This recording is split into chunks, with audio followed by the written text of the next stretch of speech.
Hello everyone. आज हम लोग देखेंगे रोजल टेक्सास का Q1 FY 27 में जो रिजल्ट है उसका। मैं थोड़ी दिन के लिए रुका हुआ था क्योंकि मेरे को लगा था कि उनका जो मतलब रिजल्ट है उसको तो लोग कॉन कॉल वगैरह करेंगे तो एक साथ में दिखाऊंगा। तो कॉन कॉल किया नहीं, पता नहीं क्यों। पर क्या है, हम लोग रिजल्ट देख लेते हैं, बहुत दिन हो गया ऐसे भी। ठीक है, तो मैं क्या करता हूँ, रोजल टेक्सास का हम लोग रिजल्ट देखेंगे Q1 FY 27 का, फॉरवर्ड कैलकुलेशन भी करेंगे। और किसी को पता नहीं हो तो मैं बिजनेस भी समझाऊंगा थोड़ा सा। ठीक है, और मेरे को कैसा लगा रिजल्ट वो भी मैं दिखाऊंगा, फॉरवर्ड कैलकुलेशन तो मैं करूंगा ही। ठीक है, पहले बिजनेस समझा देते हैं कि रोजल टेक्सास क्या है। कि इलेक्ट्रॉनिक्स मैन्युफैक्चरिंग कंपनी है जो कि एरोस्पेस डिफेंस में काम करता है। ठीक है, और अभी क्या है, उनका स्पेस और सैटेलाइट और सेमीकंडक्टर का उनका नया ग्रोथ इंजन आएगा। तो इससे उनका फाइनेंशियल 27 जो है वो ग्रोथ मेनली आएगा इससे ही। ठीक है, तो देख लेते हैं रेवेन्यू वगैरह, तो फाइनेंशियल उसका देखने का कुछ है नहीं। ठीक है, तो मैं क्या करता हूँ, उनका कहना था कि फाइनेंशियल 27 का जो ग्रोथ होगा अप्रॉक्स फाइनेंशियल 26 का जो ग्रोथ था वैसा ही होगा। हम लोग अगर आके देखें इधर, सेल्स ग्रोथ अप्रॉक्स 87% का हुआ था, और प्रॉफिट ग्रोथ अप्रॉक्स उनका 187% का हुआ था। तो मैंने पहले जब कैलकुलेशन किया था उससे किया था, पर अभी जो कैलकुलेशन में किया हो थोड़ा सा मैंने एडजस्ट किया उस कैलकुलेशन में, क्योंकि थोड़ा रिजल्ट मेरे को वो नहीं लगा, मतलब एट पार नहीं लगा मेरे को थोड़ा सा, इसीलिए। पर मेरे को लगता है कि ठीक है, मैं दिखाऊंगा कैसे है। और फाइनेंस 50% आएगा तुम्हारा एरोस्पेस डिफेंस है, 50% नॉन एरोस्पेस मतलब सेमीकंडक्टर स्पेस एंड अदर्स है। ठीक है, उनके पास कंफर्म ऑर्डर बुक था 715 करोड़ का। तो वो सही है ना। आप अगर 800 वगैरह करोगे, 800 करोड़ का 400 तो उनका था। ठीक है, 485 से अगर तुम 800, 850, 900 करोड़ का करना है तो 700 करोड़ का तुम ऑर्डर बुक ओपनिंग में लेके चल रहे हो तो सही है। ठीक है, तो वही था। और स्पेस कॉन्ट्रैक्ट्स वगैरह है 400 करोड़ का, जो कि सही है। तो हम लोग अभी देखते हैं कि क्या है। रिजल्ट आया। ठीक है, बिजनेस मैंने बता दिया। Manufacturing company, electronic manufacturing company है जो कि तुम्हारा एरोस्पेस एंड डिफेंस में काम करता है। और अभी नया उनका वर्टिकल आया है स्पेस और सैटेलाइट और तुम्हारा सेमीकंडक्टर में।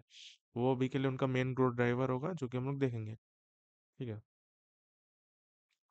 हम लोग अगर देख ले फाइनेंशियल 27 का जो Q1 में अपडेट आया है, तो मेरे को तो डिसेंट से थोड़ा नीचे लगा, क्योंकि उनका कहना था कि एबिटा मार्जिन हम लोग 17 से 22% का हम लोग लेके चलेंगे। ठीक है, तो देखते हैं कैसा आया है। और इधर लिखा था मैंने, देखो 17 से 20% आएगा तुम्हारा एबिटा मार्जिन, एक्सपेक्टेड है मूव टुवर्ड 17 to 22%।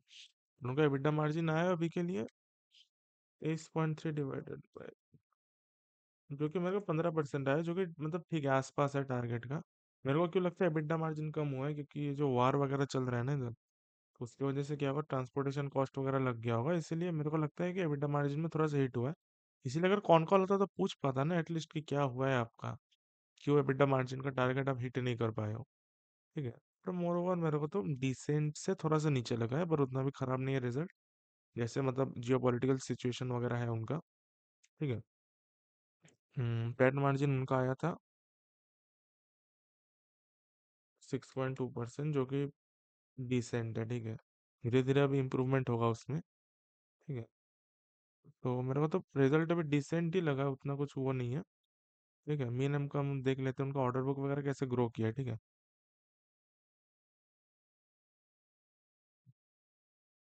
अच्छा हम लोग देखते हैं ईयर ऑन ईयर क्या हुआ है। Q1 FY 26 में 86 करोड़, 86.9 करोड़ का था, उससे मतलब 154 का किया है। और ईयर ऑन ईयर आप अगर देखोगे जंप कितना हुआ है, रुक जाओ, ईयर ऑन ईयर आप अगर देखोगे जंप कितना हुआ है, तो अप्रोक्स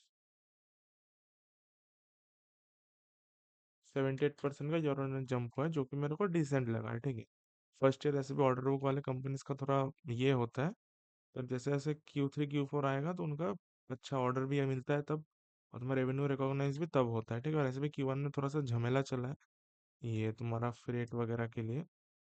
तो मेरे को लगा है कि डिसेंट रिजल्ट है। ठीक है, मैं देख लेता हूँ पैट में कितना ग्रोथ हुआ है। अप्रोक्स 115% का ग्रोथ हुआ है तुम्हारा पैट लेवल पे, जो कि अच्छा ग्रोथ है। अगर मैं दिखाऊँ तो इधर ऑर्डर बुक उनके पास अप्रोक्स 800 करोड़ का ऑर्डर बुक है, तो 700 समथिंग का था, उसमें वो लोग एग्जीक्यूट किया उतना 154 करोड़ का समथिंग। ठीक है, एग्जीक्यूट किया, पर फिर भी उन लोगों का 800 करोड़ के पास उनका रेवेन्यू पड़ा हुआ है, ठीक है।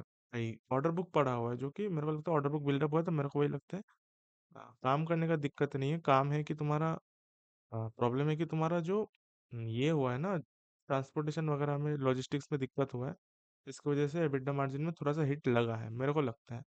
तो कौन कॉल करता तो मेरे को पता चलता ना कि एग्जैक्ट प्रॉब्लम क्या है क्या आपको मार्जिन प्रेशर आ रहा है, या तुम्हारा ट्रांसपोर्टेशन वगैरह में खर्चा खर्चा आ रहा है, इसलिए, ठीक है। तो ये सब था उनका कुछ काम, ठीक है। तो ग्रोथ वगैरह तो डिसेंट है, ठीक है। मैं अगर आपको दिखाऊं कौन कॉल होता तो ठीक है। ग्रोथ वगैरह डिसेंट है ईएमएस कंपनी के लिए, ठीक है। अगर मैं उनका ये दिखाऊं, ठीक है। तो मैंने क्या किया था, 7.5% का पैट मार्जिन लिया था, पर थोड़ा एबिटडा में इस बार हिट आ गया, तो मैंने थोड़ा क्या किया, थोड़ा कंस्टेंट किया पैट मार्जिन को, थोड़ा मैंने 7% पकड़ा है, ठीक है। जो कि पिछला बार था उनका, पिछला बार उनका कितना था, 22 करोड़ समथिंग का था ना। 12, 22 करोड़ का था।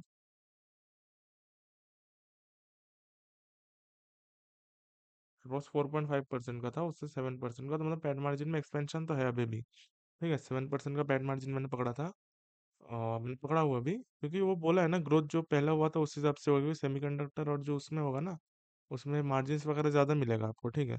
सेमीकंडक्टर और सैटेलाइट वाले में, तो मेरे को लगता है डिसेंट है। और पैट इसके साथ, और मैंने रेवेन्यू पकड़ा 70 to 80%, जो मैंने पिछला बार पकड़ा था 75 समथिंग का परसेंट का। मैंने तो रेवेन्यू गाइडेंस घटा दिया, क्योंकि मेरे को लगता है अगर कॉन कॉल होता तो मैं कॉन्फिडेंटली बोल पाता था कि क्या होता है। कॉन कॉल नहीं हुआ है, तो मैं थोड़ा सा कंजर्वेटिव लेना चाहता हूँ। 70 to 80% का रेवेन्यू ग्रोथ अगर मैं पकड़ूँ, तो 824 करोड़ से तुम्हारा क्या कहते हैं, 873 करोड़ का, ठीक है। रिकॉर्डिंग हो रहा है। उसके हिसाब से 70 to 80%, जो कि डिसेंट ग्रोथ है। आप अगर देखोगे तो पैट मार्जिन में और एबिटा मार्जिन में ग्रोथ रेट बढ़ रहा है ना। तो करंट भी अगर मैं 185 का 136 का पकड़ूँ, ठीक है। सो ठीक है, और पैट ग्रोथ हो रहा है 162% से 177% का। पैट मार्जिन में एक्सपेंशन हो रहा है ना, समझ रहे हो। तो उसके हिसाब से पेग बनता है 0.8 से 0.76, जो कि मेरे को डिसेंट लगता है। डिसेंट क्या मतलब, सही लगता है, लेकिन अगर कॉन कॉल करता तो मेरे को कॉन्फिडेंस आता बोलने में कि भाई क्या तुम ये कर पाओगे कि नहीं, ठीक है। पर मेरे को तो डिसेंट लगता है, ठीक है। जैसे लगता है मेरे को Q2 में अगर ये लोग कॉन कॉल किए तो बताएंगे क्या हुआ है इसमें, ठीक है। फॉरवर्ड भी बनता है 62 से 58 का, जो कि मेरे को सही लगता है। 22 करोड़ से तुम 57 करोड़, अप्रोक्स 150% का भी अगर आप पैट ग्रोथ एज्यूम करो, तो उसके हिसाब से 62 का फॉरवर्ड भी तो डिसेंट लगता है, ठीक है ना। और हाई ग्रोथ रेट वाला कंपनी है, तो डिसेंट लगता है मेरे को। अभी भी बाकी है इसमें ग्रोथ, मेरे को वो लगता है, लेकिन एग्जीक्यूशन देखना पड़ेगा। एग्जीक्यूशन मेरे को एवरेज से थोड़ा सा वैसे ही लगा है। और एबिटा मार्जिन का मेरे को इसीलिए थोड़ा ये नहीं है, क्योंकि मेरे को लगता है वो लॉजिस्टिक्स में कोई दिक्कत होगा, वरना कुछ ऐसा नहीं है, क्योंकि ऑर्डर वगैरह भी तो मिल रहा है। ऐसा नहीं है काम में कुछ दिक्कत होगा तो ऑर्डर बिल्डअप नहीं होता ना। ऑर्डर वगैरह है, तो मैं ये करूंगा कि हाई पी वगैरह देखो मत। हाई पी बस एक फेस नंबर, फेस वैल्यू होता है। आपको अंदर बिजनेस के जाके उसको कॉन कॉल वगैरह पढ़ो, ठीक है। तब आप समझोगे कि उनका कहना क्या है, कि सेमीकंडक्टर और सैटेलाइट वाले में मार्जिन ज़्यादा मिलेगा, और उसका अप्रोक्स रेवेन्यू परसेंटेज 50% होगा, उनका कहना है। तो उससे पैट मार्जिन में ग्रोथ आएगा, और रेवेन्यू में भी तो ग्रोथ आएगा ही, ठीक है। लेकिन पैट मार्जिन में ग्रोथ रेट ज़्यादा होगा, एबिटा मार्जिन में ग्रोथ रेट ज़्यादा होगा, इसलिए उनका पैट मार्जिन भी एक्सपेंड कर रहा है, आप देख सकते हो, ठीक है। तो यही था अभी के लिए तो। मेरे को तो डिसेंट लगा रिजल्ट, बस बात वही है कि ये मार्जिन में हिट क्यों आया है, ठीक है। क्या अगर लॉजिस्टिक्स वगैरह में हो तो मेरे को कोई प्रॉब्लम नहीं है। ठीक है, एक क्वार्टर का बात है, वॉर वगैरह आज नहीं तो कल खत्म हो जाएगा, तो फिर आपका ठीक हो जाएगा। लेकिन अगर आपको मतलब मार्जिन में हिट लेना पड़ रहा है, क्योंकि सेल्स वगैरह के लिए प्रॉब्लम हो रहा है, तो फिर मेरे को देखना पड़ेगा, ठीक है। तो अभी के लिए तो वैल्यूएशन मेरे को डिसेंट लगता है, ठीक है। हाई ग्रोथ रेट वाला कंपनी, ईएमएस वाला कंपनी है, एक के आसपास तो उनको मिनिमम मिलता है, तो वैल्यूएशन थोड़ा सा दबा हुआ है, तो मेरे को डिसेंट लगता है, ठीक है। देखते भी कैसे करके करते हैं, ठीक है। तो आप ट्रैक करते रहो, फिर ही समझो, ठीक है। सो अभी के लिए तो इतना ही था रोजल टेक्सिस के लिए। मैंने इसलिए थोड़ा सा लेट किया, मेरे को लगा था कि वो लोग कॉन कॉल करेंगे तो क्वेश्चन वगैरह पूछा जाएगा, तो फिर मैं क्या करूँगा, आ, बताऊंगा क्या इशू है। कॉन कॉल हुआ नहीं तो क्या हुआ, वीडियो भी लेट हो गया थोड़ा इसका, और ऊपर से कॉन कॉल भी नहीं हुआ, तो ठीक है। मैं इसलिए थोड़ा सा वेट कर रहा था कि कॉन कॉल हो जाए, फिर हम लोग क्या करेंगे, एक साथ में कॉन कॉल भी देखेंगे, रिजल्ट भी हम लोग समझेंगे। पर ठीक है, कोई ना। कॉन कॉल नहीं हुआ तो ठीक है, अब क्या बोल सकते हैं। देखते हैं आगे अगर होगा तो मैं वीडियो बना दूंगा, ठीक है, कॉन कॉल के रिलेटेड ही अलग से। तो रिजल्ट हम लोग डिस्कस कर चुके हैं, ठीक है? तो अभी के लिए तो इतना ही था। Thank you for watching.